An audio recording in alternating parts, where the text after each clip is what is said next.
Hello friends, എല്ലാവർക്കും happy new year. അപ്പോൾ ഇന്ന് ഞാൻ വന്നിരിക്കുന്ന ഒരു പേയ്മെൻറ്റ് പ്രൂഫുമായിട്ടാണ്. 515 രൂപയുടെ വെറും 15 അല്ലെങ്കിൽ 20 മിനിറ്റ് ഉള്ള ഒരു സർവേ ആണ്. നമുക്കിവിടെ കാണാൻ സാധിക്കുന്നതാണ്. $6 മുകളിലുള്ള സർവേ ആയിരുന്നു.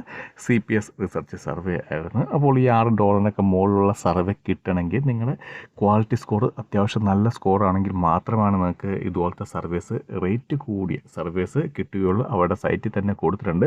നിങ്ങളുടെ ക്വാളിറ്റി സ്കോർ 100 മുകളിൽ അത്യാവശ്യം 120, 140, 150 ഒക്കെ ഉണ്ടെങ്കിൽ നിങ്ങൾക്ക് നല്ല സർവീസ്, ഇതുപോലെ ഹൈലി പെയ്ഡ് ആയിട്ടുള്ള സർവീസ് കിട്ടും. അതുപോലെ തന്നെ ക്വാളിറ്റി സ്കോർ കുറഞ്ഞു കഴിഞ്ഞാൽ നിങ്ങൾക്ക് തീരെ റേറ്റ് കുറഞ്ഞ സർവീസ് ആയിരിക്കും കിട്ടുന്നത്. അപ്പോൾ നമുക്ക് ഇതുപോലത്തെ $6 നേരത്തെ ഇതുപോലത്തെ വന്നിട്ടുണ്ട്. $6, $8 ഒക്കെ നേരത്തെ വന്നിട്ടുണ്ട്. അപ്പോൾ ഇതുപോലത്തെ സർവേ കിട്ടാൻ നമുക്ക് മെയിനായിട്ട് തന്നെ വേണ്ടത് നമ്മുടെ ക്വാളിറ്റി സ്കോറാണ്. അതുകൊണ്ട് തന്നെ ക്വാളിറ്റി സ്കോർ കൂട്ടാൻ വേണ്ടി കറക്റ്റായിട്ട് പ്രൊഫൈൽ ഫില്ല് ചെയ്ത് കൊടുക്കുക. ഒരിക്കലും നിങ്ങൾ പ്രൊഫൈൽ ചേഞ്ച് ചെയ്ത് കൊടുക്കരുത്. അതുപോലെ ട്രാപ്പ് ക്വസ്റ്റ്യനൊക്കെ നോക്കി വായിച്ചിട്ട് മാത്രം കറക്റ്റായിട്ട് ചെയ്ത് കൊടുക്കുക.